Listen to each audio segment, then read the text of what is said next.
নমস্কার বন্ধুরা, আমার চ্যানেলে তোমাদের স্বাগত।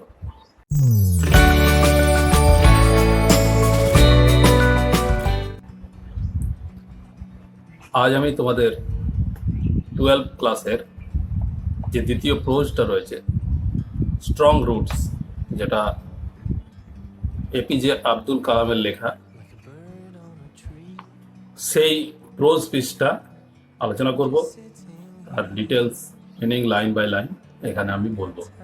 ঠিক আছে, তোমরা লাইন বাই লাইন ফলো করবে যাতে সহজেই বুঝতে পারবে। এখানে আমি পুরো ডিটেলস মিনিং এবং এক্সপ্লেনেশন আমি বলবো।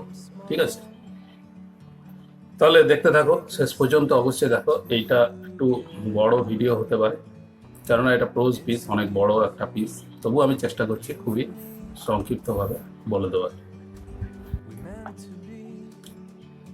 তবে স্ট্রং রুটস, এই টাইটেলটা রুটস, স্ট্রং মানে তো তোমরা জানোই, স্ট্রং মানে হচ্ছে শক্তিশালী। ঠিক আছে, এবং রুটস, এই রুটস মানে হচ্ছে শিকড়। ঠিক আছে, শিকড় এখানে অ্যাকচুয়ালি গাছের শিকড়ের কথা বলা হচ্ছে না, এখানে বলা হচ্ছে দ্য বন্ডিং উইথ ফ্যামিলিজ। ঠিক আছে, ফ্যামিলি রিলেশনশিপের কথা বলা হচ্ছে, এবং আরেকটা বন্ডিং এর কথা বলা হচ্ছে relationship with the values of life. ঠিক আছে, তো এই যে ভ্যালুজ অফ লাইফ, জীবনের মূল্য, তার সঙ্গে মূল্যবোধ, জীবনের দর্শনের সঙ্গে একটা স্ট্রং বন্ডিং, এই জিনিসটাই এখানে বলা হয়েছে। এবং এই যে লেসনটা তোমাদের এপিজে আব্দুল কালামের নিজস্ব অটোবায়োগ্রাফি উইংস অফ ফায়ার থেকে লেখা নেওয়া হয়েছে। এটা অটোবায়োগ্রাফিক্যাল পিস। তাহলে চলো এপিজে আব্দুল কালাম সম্বন্ধে আমরা জেনে নিই। তোমরা নিশ্চয়ই তাকে অনেকেই দেখে থাকবে টিভির পর্দায়। ঠিক আছে, এবং তিনি ছিলেন, একটু পরে বলছি তিনি কত বড় মানে মনীষী ছিলেন। দেখো তার যে ফুল নাম, ঠিক আছে, পূর্ণ যে নামটা হচ্ছে আবুল পাকির জয়নাল আবেদিন আব্দুল কালাম। এটি হচ্ছে তার ফুল নেম, তার সংক্ষেপে থাকে এপিজে আব্দুল কালাম বলা হয়। তিনি জন্মগ্রহণ করেছিলেন 1931-এ 15 অক্টোবর তামিলনাড়ুর রামেশ্বরম বলে একটি জায়গায়। One of the pioneers of aerospace engineering in India, aerospace engineering এর একজন অন্যতম মানে ব্যক্তিত্ব। ঠিক আছে, প্রতিভু, পায়োনিয়ার্স, প্রবক্তা যেটা বলা যায়। তো তিনি তার ছোটবেলা ঠিক কষ্টের মধ্যে বলবো না, মোটামুটি সচ্ছল ফ্যামিলি ছিল, কিন্তু মিডল ক্লাস ফ্যামিলি ছিল। খুব আতিশয্য বা বিলাসিতার মধ্যে তিনি বড় হননি। এবং এই পিসটাতে তার বাল্যকালের সব কিছু ঘটনা, ঠিক আছে, সব কিছু বর্ণনা করা রয়েছে। তিনি ছোটবেলায় তার বাবাকে হেল্প করার জন্য তিনি খবরের কাগজও ফেরি করেছেন। ঠিক আছে, তার বাবাকে, তার ফ্যামিলিকে সাপোর্ট দেওয়ার জন্য। এরপর তিনি মাদ্রাজ ইনস্টিটিউটে পড়তে যান এবং সেখানে তারপর গ্র্যাজুয়েশন হয়। গ্র্যাজুয়েশনের পর তিনি এরোস্পেস ইঞ্জিনিয়ারিং ভর্তি হন এবং তিনি ব্রিলিয়ান্ট স্টুডেন্ট ছিলেন। তিনি মিসাইল ম্যান অফ ইন্ডিয়া নামে তিনি খ্যাত হয়েছিলেন। তোমরা জানো তাকে মিসাইল ম্যান অফ ইন্ডিয়া বলা হতো তাকে। আমাদের যে অগ্নি এবং পৃথিবী, এই দুটো যে মিসাইল রয়েছে সেগুলো তিনিই তৈরি করেছিলেন। এবং পোখরান-2 এর নিউক্লিয়ার টেস্ট তার সময় হয়েছিল, তিনিই করেছিলেন, যে পোখরান-2 এর। তারপর তিনি তো প্রেসিডেন্ট ছিলেন আমাদের 2002 থেকে 2007 সাল পর্যন্ত। এবং তিনি এতটাই ফেমাস ছিলেন, এতটাই তার যে খ্যাতি, পিপলস প্রেসিডেন্ট নামে পরিচিত হন। ঠিক আছে, তিনি মানুষের কাছে এত জনপ্রিয় ছিলেন সেই প্রেসিডেন্ট। তার 79 birthday United Nations world student day হিসাবে ঘোষণা করেছেন। তারপরে দেখো তোমাদের বইটা ফলো করো। For a major part of his life he worked as a scientist in Indian space programs. তার বেশিরভাগ সময়ই তার জীবনে তিনি ইন্ডিয়ান স্পেস প্রোগ্রামের সঙ্গে যুক্ত ছিলেন। Some of his famous works are India 2020, Ignited Minds, Wings of Fire. He was the President of India from 2002 to 2007. বললাম আমি। তো এগুলো হচ্ছে তার লেখা। তার এই যে উইংস অফ ফায়ার দেখতে পাচ্ছ, এই উইংস অফ ফায়ার থেকে এই প্রোজ পিসটা নেওয়া হয়েছে। এরপর দেখো এই লেসনটা সম্বন্ধে দু চার কথা দেওয়া আছে। Strong roots is an extract from doctor Kalam's autobiography wings of fire. In this extract he talks about his childhood is in his home town. এই লেসনটাতে তার ছোটবেলার সম্বন্ধে, তার বাল্যকাল সম্বন্ধে দেওয়া আছে। তিনি তার বার্থ, ঠিক আছে, তার যে আপব্রিঙ্গিং এবং তার ফ্যামিলি ব্যাকগ্রাউন্ড, হ্যাঁ, তারপরে ফুড হ্যাবিটস, ওকে, তার ফাদার্স পপুলারিটি, তার ফাদার্স ইনফ্লুয়েন্স আপন হিম, হ্যাঁ, তারপরে আমার স্পিরিচুয়াল আইডিয়াস, তারপরে views of destiny, communal harmony. তো এভরিথিং ইজ ডিসকাসড হেয়ার, এই গল্পটিতে আমরা পাবো। আর কি দেওয়া আছে? The piece presents a delightful sketch of author's early life and the development of his spiritual growth.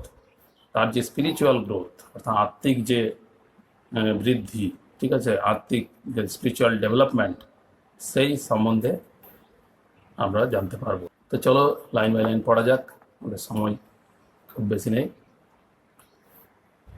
I was born into a middle-class Tamil family in the island town of Rameswaram in the erstwhile Madras state.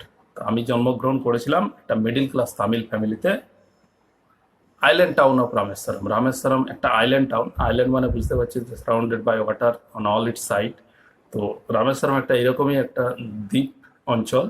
সেই রামেশ্বরমে যেটা পূর্ববর্তী মাদ্রাজ নামে পরিচিত ছিল, এই Madras state, এখন বর্তমানে নামটা চেঞ্জ হয়ে গেছে।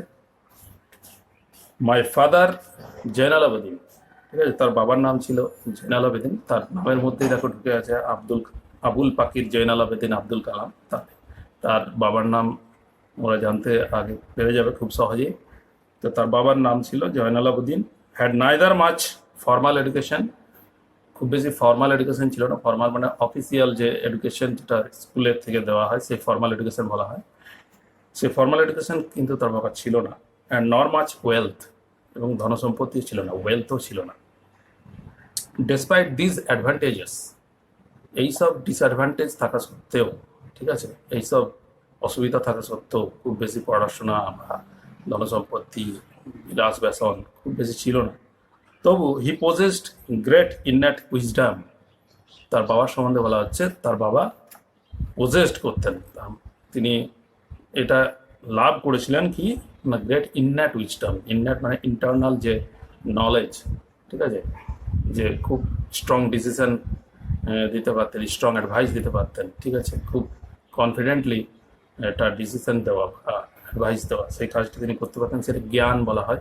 ইননেট উইজডম, তার খুব এক্সপিরিয়েন্সড ছিলেন এইসব ব্যাপারে। And true generosity spirit, true generosity of spirit মানে হচ্ছে, জেনারসিটি মিনস কাউকে আর্থিকভাবে সাহায্য করার যে মানসিকতা, অর্থাৎ দয়া করার যে মহানুভবতা, সেইটা তার বাবার মধ্যে ছিল, ঠিক আছে। সেটা সত্য তার বাবা অর্জন করতে পেরেছিলেন, এবং তার বাবা এটা দেখাতেন মানুষকে। অফ স্পিরিট, তার আত্মোপলব্ধি তার বাবার ছিল।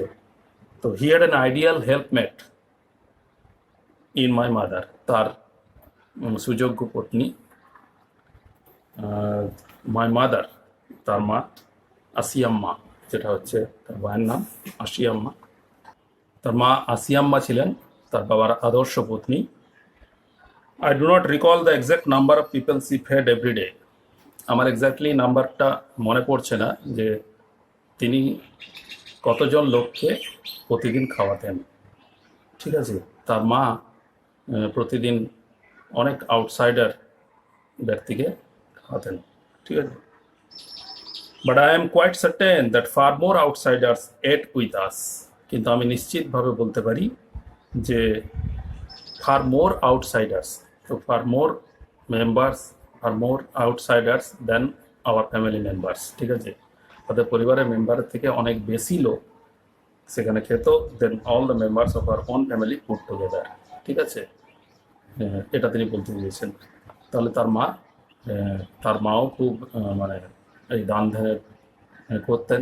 তার মায়ের যে স্পিরিচুয়াল ডেভেলপমেন্ট ছিল। তার মাও মনের দিক থেকে খুব স্নেহময়ী ছিলেন। My parents were widely regarded as an ideal কাপল। আমার বাবা মারা জন মানে বাইরে পরিচিত ছিলেন একজন আইডিয়াল কাপল, একজন আদর্শ দাম্পত্য হিসাবে। My mother's lineage was the more distinguished. আমার মায়ের যে বংশ পরম্পরা অনেক বেশি উল্লেখযোগ্য। কেন না, one of our forebears having been bestowed the title of Bahadur by the British. কারণ তার মায়ের কোনো এক পূর্বপুরুষ ব্রিটিশদের কাছ থেকে বাহাদুর উপাধি পেয়েছিলেন। বাহাদুর টাইটেলটা হচ্ছে টাইটেলের আগে তার যে সোশ্যাল স্ট্যাটাস সেটা বর্ণনা করতো, এবং বাহাদুর খুব উচ্চ বংশ পরম্পরা হিসাবে গণ্য ছিল। ঠিক আছে, তখনকার দিনে এই তার মায়ের যে বংশ সেটা তার বাবার বংশের থেকে অনেক বেশি উন্নত ছিল। I was one of many children. আমি অনেক সন্তানদের মধ্যে একজন ছিলাম। A short boy with rather undistinguished looks. একটা খুব বেটে খাটো ছেলে যার আনডিস্টিংগুইশড লুক, তার লুকিংটা, তার দেখতে খুব বেশি ভালো ছিলেন না, উল্লেখযোগ্য কোনো দর্শন ছিল না। ঠিক আছে, born to tall and handsome parents.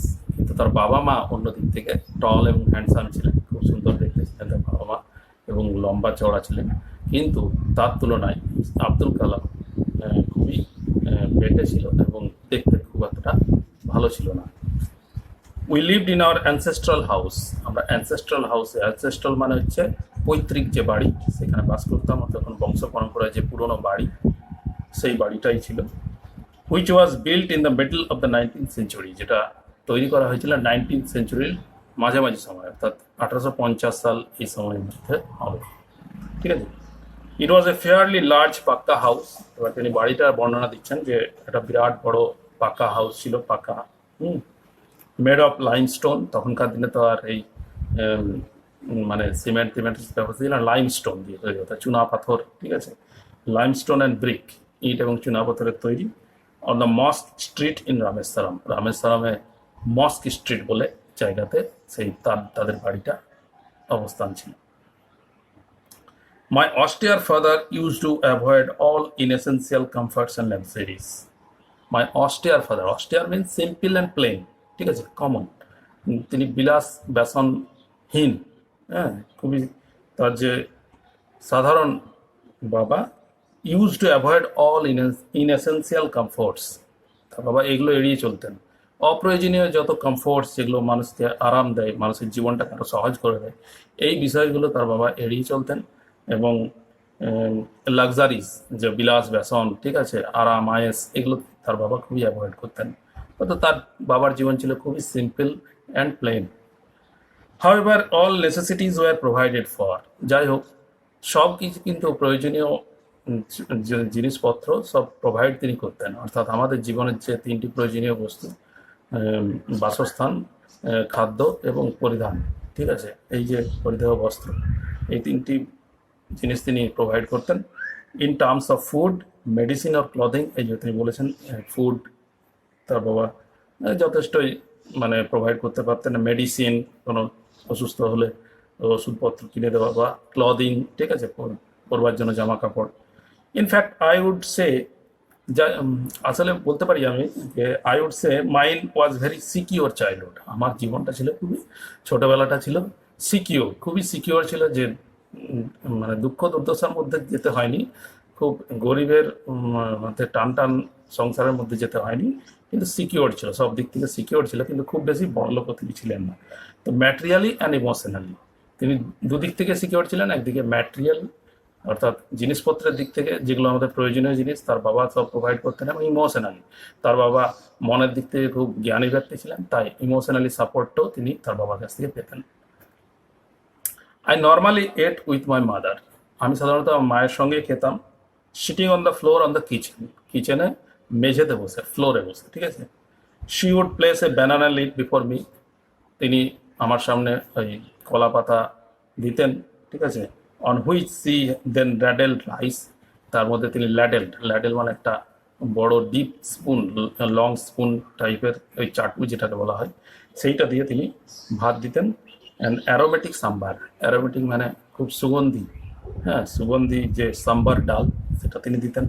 A variety of sharp homemade pickle, এবং বিভিন্ন ধরনের খুব মানে শার্প, খুব খেতে খুবই সুস্বাদু ডেলিশিয়াস হোমমেড পিকেল, বাড়িতে বানানো যে আচার সেটা তিনি দিতেন। অ্যান্ড ডলপ অফ ফ্রেশ কোকোনাট চাটনি, এবং টাটকা বানানো যে চাটনি সেটার এক ডলা বলে দিতে পারে, ডলপ মানে অনেকটা পরিমাণ, ঠিক আছে। এইটা তার মা, স্নেহময়ী মা তাকে খেতে দিতেন। তার স্পষ্ট মনে আছে, তার ছবিগুলো তার মনে পড়ছে এখন। The Shiva temple which made Rameswaram so famous to pilgrims. তো রামেশ্বরমে একটা শিব টেম্পল ছিল, শিবের যে মন্দির ছিল সেটা পিলগ্রিমসদের কাছে, পিলগ্রিমস মানে তীর্থযাত্রী যারা ধর্মীয় কারণে, রিলিজিয়াস যে রিজনের কারণে তারা বিভিন্ন জায়গায় ভ্রমণ করতেন, তাদের কাছে এই যে রামেশ্বরম একটা বিখ্যাত প্লেস ছিল। যেমন বারাণসীতে একটা হিন্দুদের জায়গা, সেরকম রামেশ্বরমও এই শিব মন্দিরটা খুবই বিখ্যাত ছিল। Was about a 10 minute walk from our house. সেটা কত্তুর, তাদের বাড়ি থেকে খুবই কাছে ছিল, একদম 10 মিনিটস ওয়াক, 10 মিনিটের হাঁটা পথ ছিল। মনে রাখো এগুলো, এটা খুব ছোট ছোট শর্ট কোয়েশ্চেনের জন্য আসতে পারে, এবং গল্পটা শুনতে থাকো। আওয়ার লোকালিটি ওয়াজ প্রিডমিনেন্টলি মুসলিম। আমাদের কিন্তু লোকালিটিটা ছিল, অর্থাৎ আমাদের যে পারিপার্শ্বিক যে পাড়াটা যেটা বলা যেতে পারে, সেইটা ছিল মুসলিম, পুরোপুরি এরিয়াটা মুসলিম অধ্যুষিত। But there were quite a lot of Hindu families too, কিন্তু অনেক গুলো হিন্দু বাড়িও ছিল। Living amicably with their Muslim neighbours, তারা কিন্তু অমায়িকভাবে তাদের মুসলিম প্রতিবেশীদের সঙ্গে বসবাস করতেন। তাহলে এখানে তার কমিউনাল হারমোনির ব্যাপারটা একটু তুলে ধরেছেন। তাহলে হিন্দু মুসলিম যে পাশাপাশি খুব শান্তভাবে এবং অমায়িকভাবে একে অপরের সঙ্গে মানিয়ে বাস করতেন, তাদের রিলিজিয়াস ডিফারেন্সিয়ে থাকা সত্ত্বেও তারা কিন্তু একসঙ্গে খুব আনন্দে বসবাস করতেন। There was a very old mosque in our locality. আমাদের লোকালিটিতে একটা পুরনো মসজিদও ছিল, হ্যাঁ মসজিদ মানে তো জানো যেখানে মুসলিমরা ওয়ার্শিপ করে, হ্যাঁ। Where my father would take me for evening prayer, যেখানে আমার বাবা রোজ সন্ধ্যাবেলায় প্রার্থনা করার জন্য নিয়ে যেতেন। I had not the faintest idea of the meaning of the Arabic prayers chanted. তো তার বাবা কিছু মন্ত্র উচ্চারণ করতেন, তো বলছেন আমার কোনো ফেইন্টেস্ট, খুব ক্লিয়ার ধারণা ছিল না যে মিনিং অফ অ্যারাবিক প্রেয়ার্স চ্যান্টেড, যে প্রেয়ারটা আরবি ভাষায় উচ্চারণ করা হতো সেটার মানেটা তিনি জানতেন না, তার কাছে পরিষ্কার ছিল না। But I was totally convinced that they reached God, কিন্তু আমি স্ট্রংলি বিলিভ করতাম, কনভিন্সড ছিলাম যে সেগুলো ভগবানের কাছে, এই প্রেয়ারটা ভগবানের কাছেই যাচ্ছে, ঠিক আছে। When my father came out of the mosque after prayers, যখন আমার বাবা ওই মস্ক থেকে প্রেয়ার করে বেরিয়ে আসতেন, people of different religions would be sitting outside. অনেক ধর্ম অনেক ধর্ম থেকে আসা পিপল, ডিফারেন্ট রিলিজিয়াস পিপলরা তারা ওয়েট করতেন আমার বাবার জন্য। কেন? দেখো এখানে ঘটনাটা এরকম রয়েছে, waiting for him, many of them offered bowls of water to my father. তাদের মধ্যে অনেকেই একটা বাওয়েলের মধ্যে, একটা পাত্রের মধ্যে জল অফার করতেন, হ্যাঁ। সেই জলটা তার বাবার দিকে বাড়িয়ে দিতেন, এবং who would dip his finger tips in them, এবং তার বাবা সেই জলটার মধ্যে আঙুল ডুবিয়ে দিতেন, অ্যান্ড সে এ প্রেয়ার, এবং আঙুল ডুবিয়ে একটা মন্ত্র পড়তেন, ঠিক আছে। This water was then carried home for invalids, এবং এই যে মন্ত্রপুত জল তারা নিয়ে যেতেন ইনভ্যালিডস, ইনভ্যালিডস মানে ইনেবল পার্সন বা আনেবল পার্সন, কোনো শারীরিক অসুস্থতা বা বয়সের কারণে যারা অক্ষম হয়ে গেছেন সেই পিপলদের জন্য নিয়ে যেতেন এই মন্ত্রপুত জল তারা। এবং এগুলো খালি হিন্দু মুসলিমরাই নয়, বিভিন্ন রিলিজিয়াস অনেক ধর্ম থেকে আসা আগত ব্যক্তিরা কিন্তু তার বাবার জন্য ওয়েট করে থাকতেন এটার জন্য। I also remember people visiting our home to offer thanks after being cured. আমার এখনো মনে রয়েছে, আমি এখনো মনে করতে পারি যে অনেক ব্যক্তি সুস্থ হয়ে যাওয়ার পর আমার বাবাকে ধন্যবাদ জ্ঞাপন করতে আসতেন, ঠিক আছে। অর্থাৎ তারা যে কিওর হয়েছে, তাদের জন্য জলটা, মন্ত্রপুত জলটা নিয়ে গেছে এবং তারা কিওর হয়েছে, তারা সুস্থ হয়ে গেছে, সেই জন্য তাহলে এখান থেকে প্রমাণিত হয় যে তার বাবার মন্ত্রটা কাজে লাগতো যতটা, সেটা কিন্তু আমাদের কাছে তিনি বলেছেন। ফাদার অলওয়েজ স্মাইল্ড, বাবা প্রায়শই স্মাইল করতেন, হাসতেন। And asked them to thank Allah, তার বাবার রিয়াকশান এরকম হতো তাদের, একটা হাসির মাধ্যমে। অলওয়েজ স্মাইল, সবসময় হাসতেন, এবং তিনি বলতেন যে সবসময় আমাকে ধন্যবাদ জ্ঞাপন না করে আল্লাহকে ধন্যবাদ জ্ঞাপন করো, তা মার্সিফুল, তিনি দয়াময় আল্লাহ, তার দয়া তোমার যে অসুস্থ যে ছিল সে সুস্থ হয়ে গেছে, তো সুতরাং আমাকে ধন্যবাদ না দিয়ে তোমরা দয়াময় আল্লাহকে ধন্যবাদ দাও, তিনি সবাইকে বলতেন। The high priest of Rameswaram temple, Pakshi Lakshmana Sastry. এবার সেই রামেশ্বরম টেম্পলে চলে যায়। রামেশ্বরম টেম্পলের যে হাই প্রিস্ট, যে সব থেকে প্রধান পুরোহিত, যে প্রাইম যে প্রিস্ট ছিলেন, তিনি ছিলেন Pakshi Lakshmana Sastry. Was a very close friend to my father, of my father's, আমার বাবার অনেক কাছের বন্ধু ছিলেন। দেখো, এই পাক্সি লক্ষ্মণ শাস্ত্রী তিনি হিন্দুদের প্রধান পুরোহিত, কিন্তু তার বাবা মুসলিম, তাহলে তার বাবার মুসলিম, হিন্দু মুসলিম, কিন্তু তারা বন্ধুত্ব ছিলেন, তার বন্ধু ছিলেন। One of the most vivid memories of my early childhood is of the two man. আমার সব থেকে ক্লিয়ার যে ভিভিড, ক্লিয়ার পিকচারটা আমার যে স্মৃতিতে রয়েছে, সেটা রয়েছে আর্লি চাইল্ডহুডের, is of the two man, দুটো মানুষের রয়েছে। Each in traditional attire, traditional attire মানে হচ্ছে তাদের ট্র্যাডিশনাল ড্রেস, প্রথাগত যে ড্রেস তারা পরে থাকতে হয়েছে। তার বাবা মুসলিম, মুসলিম ধর্মের যে পোশাক তার বাবা পরতেন, এবং হাই প্রিস্ট যে পুরোহিতদের যে পোশাক, সেটা প্রথাগত পোশাক, ধর্মীয় পোশাক, সেটা তিনি পরে থাকতেন, পাক্সি লক্ষ্মণ শাস্ত্রী। এবং এই দুজনাকার পোশাক তার খুব স্পষ্ট মনে রয়েছে, এবং তার বন্ধুত্ব এটা স্পষ্ট মনে রয়েছে, একটা ক্লিয়ার পিকচার আব্দুল কালামের মাথায় রয়েছে। ডিসকাসিং স্পিরিচুয়াল ম্যাটার্স, এবং কোন পিকচারটা তারা যে স্পিরিচুয়াল ম্যাটার নিয়ে আলোচনা করছেন, দুজন বিপরীত মেরুর মানুষ একটা স্পিরিচুয়াল ম্যাটার নিয়ে আলোচনা করছেন, তাহলে কত স্ট্রং বন্ড। দেখো, রিলিজিয়াস এখানে কিচ্ছু নেই, ঠিক আছে, রিলিজিয়াস ব্যাপারটা এখানে কোনো ডিফারেন্সিয়েট করছে না, যেটা আসল ধর্ম আমাদেরকে শেখায় সেটাই তিনি তার বাবা করতেন, যে বন্ধন, একটা বন্ড, মানুষের মধ্যে ভেদাভেদ, ধর্মীয় ভেদাভেদ কোনো নেই, ঠিক আছে, সব মানুষই এক। When I was old enough to ask question, এরপর দেখো যখন আমি কোশ্চেন করার মতো বড় হলাম, অর্থাৎ তার যখন একটু জ্ঞান হলো, তিনি তার যখন কিছু কৌতূহল, কিউরিসিটি জাগতে থাকলো মনের মধ্যে, I asked my father about the relevance of prayer. আমি বাবাকে জিজ্ঞাসা করলাম যে এই প্রেয়ার করার রেলিভেন্স কী, প্রাসঙ্গিকতা কী, এই প্রেয়ার কেন আমরা করি। My father told me there was nothing mysterious about prayer. আমার বাবা বললেন যে প্রেয়ারের মধ্যে কোনো রহস্যময় ব্যাপার নেই, nothing mysterious, rather prayer made possible A communion of the spirit between people. না, প্রেয়ার কি করে, আমাদের যে পিপলদের, আমাদের মানুষদের যে স্পিরিট রয়েছে, আত্মার সংযোগ স্থাপনে সাহায্য করে, ঠিক আছে, কমিউনিয়ন, একটা ইউনিটি, সেটা কমিউনিকেট করতে সাহায্য করছে। when you pray, যখন তুমি প্রে করো, he said, তিনি বললেন, you transcend your body and become a part of the cosmos.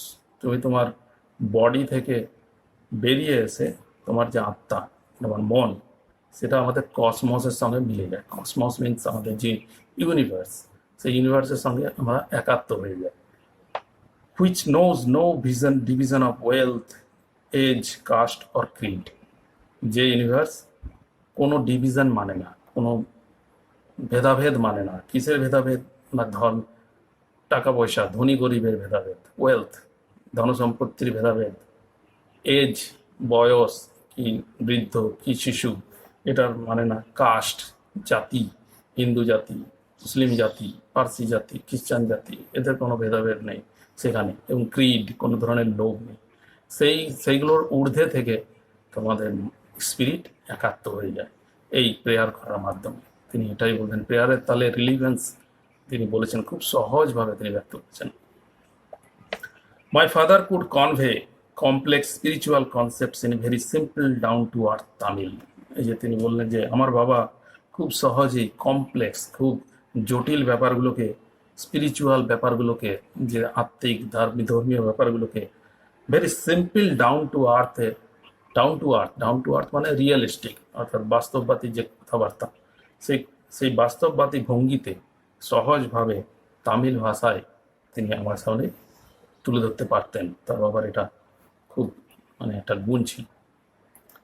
In his own time, in his own place, in what he really is, তার বাবা বলতেন, তিনি আবার বলেছিলেন, হি ওয়ান্স টোল্ড মি, যে ইন হিজ ওন টাইম, তার নিজস্ব সময়ে, ইন হিজ ওন প্লেস, তার নিজস্ব জায়গায়, in what he really is, যেটা সে নিজে, সে ধনী হোক, দরিদ্র হোক, চোর হোক, ভালো লোক হোক, ঠিক আছে, and in the stage he has reached, এবং যে স্টেজে সে পৌঁছেছে, খুব উঁচু স্টেজে, খুব একদম ডাউনে পৌঁছেছে, বা যে কোনো স্টেজে পৌঁছুক না কেন, গুড অর ব্যাড, ভালো বা মন্দ, every human being is a specific element, every human being is a specific element, প্রত্যেক মানুষই হচ্ছে একটা ইউনিক এলিমেন্ট, স্পেসিফিক এলিমেন্ট, প্রত্যেকটি ইউনিক অংশ within the whole of the manifest of divine being. এই যে ডিভাইন বিইং, এই যে ইউনিভার্স, এই যে পৃথিবী, এই যে পৃথিবীর মধ্যে, পৃথিবীর সৃষ্টির মধ্যে এক একটা ইউনিক পার্ট, হ্যাঁ, প্রত্যেক মানুষই, অর্থাৎ এভরিবডি ইজ ইম্পর্ট্যান্ট, এটা বলেছেন। So why be afraid of difficulties, তাহলে কেন আমরা ডিফিকাল্টি, অর্থাৎ যে কঠিন অবস্থা, সেটা কেন ভীত হব, সাফারিংস মানে আমাদের উপর যে দুর্ভোগ, ঠিক আছে, সেই দুর্ভোগকে কেন ভয় পাবো, বা প্রবলেমস, কোনো ধরনের সমস্যাকে কেন ভয় পাবো। when trouble come, যখন আমাদের সমস্যা আসবে, try to understand the relevance of your sufferings, বুঝতে চেষ্টা করো সেই সাফারিংসটা কি কারণে এলো। adversity always presents opportunities for introspection, খুব ইম্পর্টেন্ট লাইন, অ্যাডভার্সিটি মিনস প্রতিকূলতা আমাদেরকে সর্বদাই প্রেজেন্ট করে, আমাদেরকে দেয় অপরচুনিটিস ফর ইন্ট্রোস্পেকশন, আত্মোপলব্ধি করার একটা সুযোগ দেয়। অর্থাৎ যখন তুমি কোনো সমস্যায় পড়ো, কোনো তোমার দুর্ভোগ হয়, কোনো সাফারিংস হয়, তখন তুমি তোমার চিন্তা, তোমার মন, ঠিক আছে, তোমার আবেগ, সেগুলো সম্বন্ধে ডুবে যাও, সেগুলোকে বিচার বিশ্লেষণ করো, সুতরাং একটা আত্মোপলব্ধি করার একটা সুযোগ চলে আসে। সুতরাং এই প্রতিকূল অবস্থা থাকা দরকার মানুষের আত্মোপলব্ধির জন্য। তাহলে তার বাবার দৃষ্টিভঙ্গি, the views of his father, ঠিক আছে, এখানে তুলে ধরা হয়েছে। নেক্সট দেখো, why don't you say this to people who come to you for help and advice? I asked my father. তা আমি বাবাকে জিজ্ঞাসা করেছিলাম, তাহলে তুমি সেই লোকগুলোকে এই জিনিসটা বলো না কেন, যে যারা তোমার কাছে হেল্প এবং অ্যাডভাইস নিতে আসে, সাহায্য এবং উপদেশ নিতে আসে, তাদেরকে তো তুমি এই জিনিসটা বলতে পারো যে আমার কাছে সাহায্য না আছে, তোমরা নিজেদের আত্মোপলব্ধি করো, তাহলেই তোমরা এটা থেকে মুক্ত হবে। ঠিক আছে, খুবই সহজ কোশ্চেন তিনি করেছেন। He put his hands on my shoulders, তখন তার বাবা তার সোলজার, কাঁধের উপরে হাতটা রেখে, look straight into my eyes, আমার বাবা আমার চোখের সরাসরি তাকালেন।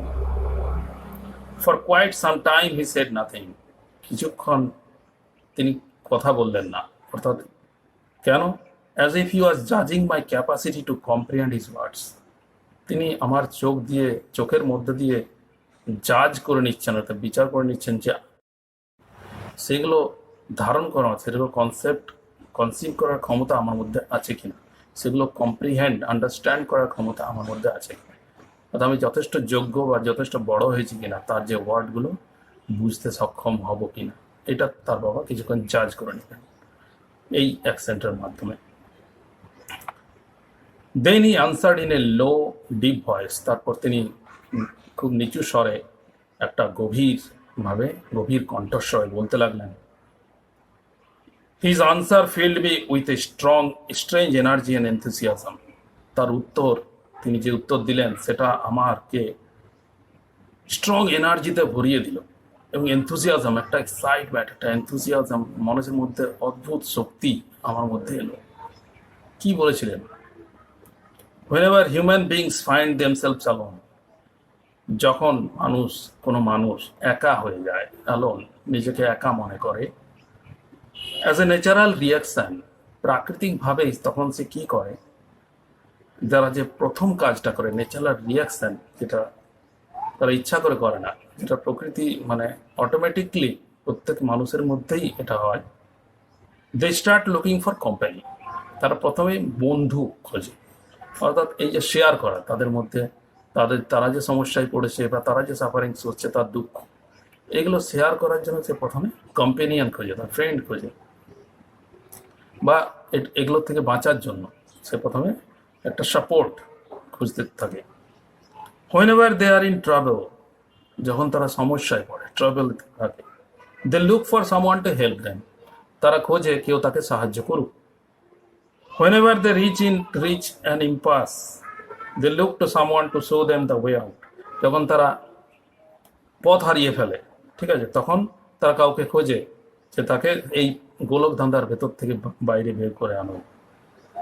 এভরি রেকারেন্ট অ্যাঙ্গুইশ, এরকম every recurrent anguish, longing and desire finds its own special helper. ये recurrent means happening again and again, এই যে বারংবার ঘটতে থাকা। কোন জিনিসগুলো বারংবার হতে থাকে? যে অ্যাঙ্গুইশ মানে খুব মেন্টালি অ্যান্ড ফিজিক্যালি যে সাফারিংস, সেই জিনিসটাকে বলছে। হ্যাঁ, লঙ্গিং মানে ইচ্ছা, খুব আকাঙ্ক্ষা, হ্যাঁ, or desires to find desires, এগুলো বারংবার মানুষের মধ্যে আসতে থাকে, কোনো সময় বেড়ে যেতে থাকে, কোনো সময় আকাঙ্ক্ষা, ইচ্ছা, ঠিক আছে, তারপরে এই যে অ্যাঙ্গুইশ, উদ্বেগ, বিভিন্ন সাফারিংস, এগুলো মানুষের মধ্যে যখন বাড়তে থাকে, বারংবার ঘটতে থাকে, এগুলো যায় না অতি সহজে, তখন এগুলো নিজেরই স্পেশাল হেল্পার খুঁজে নেয়।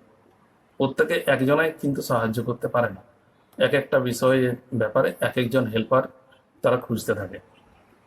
For the people who come to me in distress, যেসব লোকেরা হতাশাগ্রস্ত হয়ে আমার কাছে আসে, I am but a go between in their effort to propitiate demonic forces with prayers and offerings.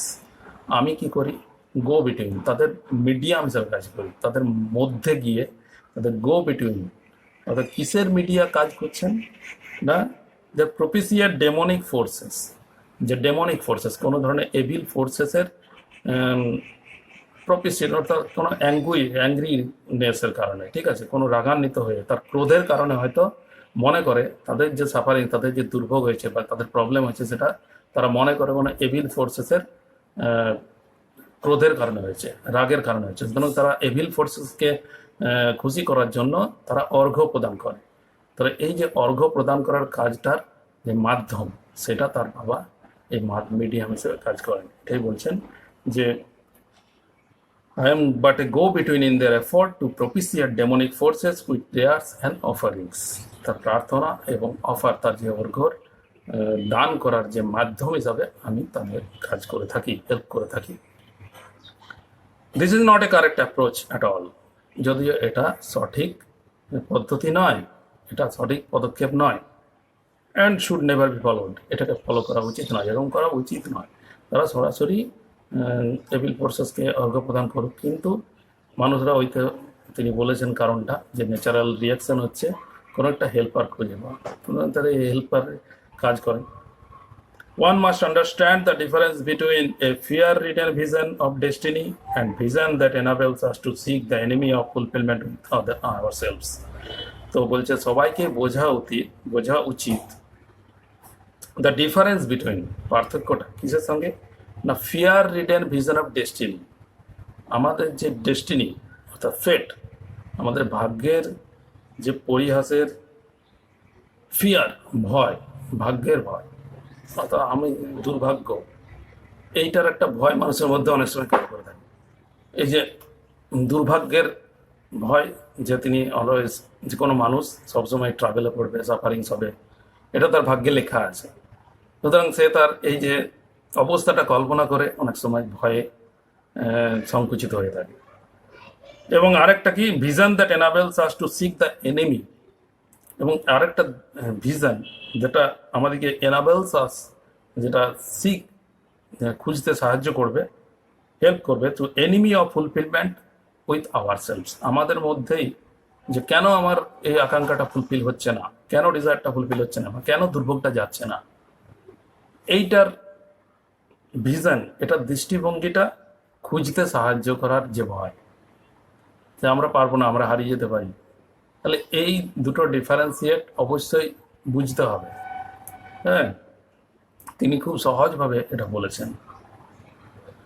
I remember my father starting his day at 4 AM। তারপর তিনি তার বাবার যে ডেইলি রুটিন সেটা বলছেন। আমার মনে আছে, I remember my father starting his day, তা আমার বাবা রোজ তার দিনটা শুরু করেন 4 AM, 4টের সময়, বাই রিডিং দ্য নামাজ বিফোর ডন, ভোরের আগে নামাজ পড়ে শুরু করেন। আফটার দ্য নামাজ he use to walk down to a small coconut Grove. নামাজ পড়ার পর তিনি চলে যান কোথায়, একটা ছোট্ট নারকেলের বাগানে। উই ওন্ড, যেটা আমাদের ছিল, about 4 miles from our home, সেটা খুব কাছে ছিল না, এটা 4 মাইল দূরে ছিল।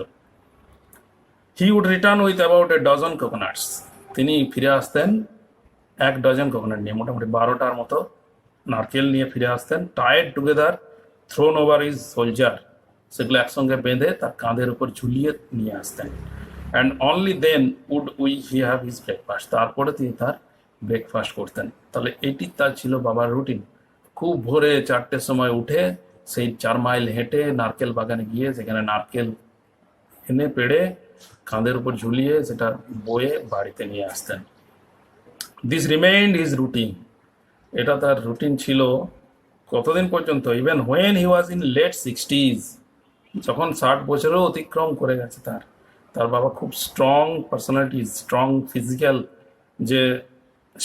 স্ট্রেংথটা, তার বডিলি স্ট্রেংথটা তিনি এখানে বলেছেন যে তার 60 বছর পেরিয়ে যাওয়ার পরও, লেট 60s হয়ে যাওয়ার পরও তিনি এই যে 4 মাইল হেঁটে 12টা কোকোনাট ঝুলিয়ে নিয়ে আসতেন, এটা সত্যি তার মানে অ্যাডমায়ারেবল একটা অ্যাক্ট। ঠিক আছে, I have throughout my life, এবার নিজের ব্যাপারে তিনি বলছেন, আমি গোটা জীবন ধরে try to emulate my father. Emulate means imitate, অনুসরণ, ঠিক আছে, ফলো। আমি চেষ্টা করেছি আমার বাবাকে অনুসরণ করতে in my own world of science and technology, আমার নিজস্ব জগৎ, সায়েন্স, বিজ্ঞান এবং প্রযুক্তির জগতে। তাহলে তার বাবা ধর্মের জগতের লোক ছিলেন এবং তিনি ছিলেন বিজ্ঞানের জগতে। তাহলে কোথায় বিজ্ঞান আর কোথায় ধর্ম? তবু তিনি বিজ্ঞান ও প্রযুক্তির সঙ্গে তার বাবার যে ভ্যালুজ, ঠিক আছে, তার যে বিশ্বাস, বিলিফস, এগুলো তিনি মেলাতে চাইতেন এবং তিনি অনুসরণ করতেন তার বাবাকে। I have endeavoured to understand, আমি প্রচণ্ডভাবে বুঝতে চাইতাম the fundamental truths reveal to me by my father, যে বেসিক যে ট্রুথ, যে শাশ্বত সত্য, ফান্ডামেন্টাল ট্রুথস, সেটা আমার বাবা বলেছিলেন, ঠিক আছে, by my father, and feel convinced, এবং আমি খুব স্ট্রংলি বিলিভ করতাম that there exist a divine power, একটা নিশ্চয় কোনো ডিভাইন পাওয়ার রয়েছে, একটা ঐশ্বরিক শক্তি রয়েছে। আমাদের যে মূর্তি বা কোনো ধরনের ঠাকুর এই জাতীয় জিনিস নয়, কিন্তু একটা ডিভাইন পাওয়ার রয়েছে, সেটা একটাই পাওয়ার রয়েছে গোটা পৃথিবীকে যেটা চালিত করে। That can lift one up from confusion, যেটা আমাদেরকে লিফট আপ করে দিতে পারে, তুলে দিতে পারে কোথায়, সব কিছু কনফিউশনের ঊর্ধ্বে, মিজারির ঊর্ধ্বে, দারিদ্রতা দুর্ভোগের ঊর্ধ্বে, মেলাঙ্কেলি বিষণ্ণতার ঊর্ধ্বে, অ্যান্ড ফেলিওর যে বিফলতা, এটার ঊর্ধ্বে তুলে দিতে পারে। And guide one to one's true place, এবং সত্যিকারের যে যেখানে পৌঁছবার কথা সেখানে সে পৌঁছতে পারবে। এই ডিভাইন পাওয়ারটা পৃথিবীতে রয়েছে, তিনি স্ট্রংলি এটা বিলিভ করেন। এটা কোনো ধর্মের নয়, এটা একটা ইউনিক ফোর্স, যেটা তিনি বিশ্বাস করেন, ঐশ্বরিক শক্তি। And once an individual severes his emotional and physical bond, ঠিক আছে, তিনি বলছেন যে যখন কোনো ইন্ডিভিজুয়াল ব্যক্তি, কোনো একজন ব্যক্তি সিভিয়ার মানে ফ্রি হতে পারবে কিসের থেকে?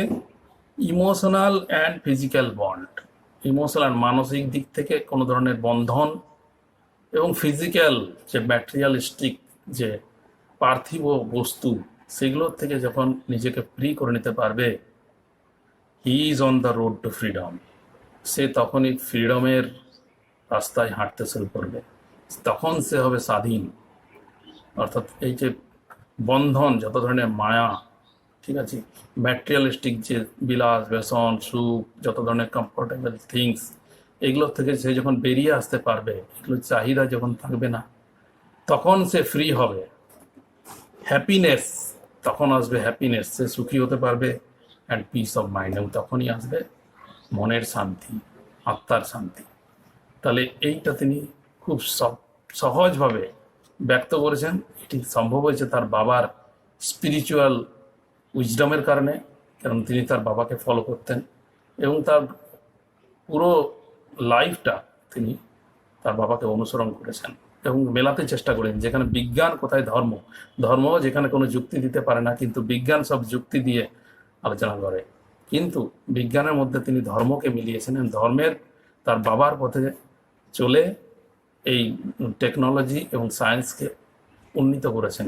এবং তিনি একটা বেসিক ট্রুথ তিনি বলেছেন, যেটা হচ্ছে there exist and divine power which can lift us from all confusion of this earth. ঠিক আছে, of all misery of earth, all sufferings of earth. এবং পিস অফ মাইন্ড তখনই সম্ভব, হ্যাপিনেস তখনই সম্ভব। ঠিক আছে, তাহলে বন্ধুরা, দ্যাটস অল ফর টুডে। তাহলে এটাই হচ্ছে এটার মিনিং। এই লেসনটা খুবই সিম্পল, যেগুলো কঠিন জায়গা রয়েছে সেগুলো আমি বললাম। তাহলে তোমরা অবশ্যই কমেন্টে জানাও কেমন লেগেছে। যদি কোনো অসুবিধা হয় তোমরা আমাকে প্রশ্ন করতে পারো, এবং যারা নতুন আছো তোমরা আমার চ্যানেলটি সাবস্ক্রাইব করে নাও। ভালো লাগলে অবশ্যই লাইক করো এবং বন্ধুদিকে করতে সাহায্য করো, বাড়িতে বসেই শেয়ার করো ভিডিওটা যত সম্ভব। ওকে, তাহলে সবাই ভালো থেকো, ধন্যবাদ।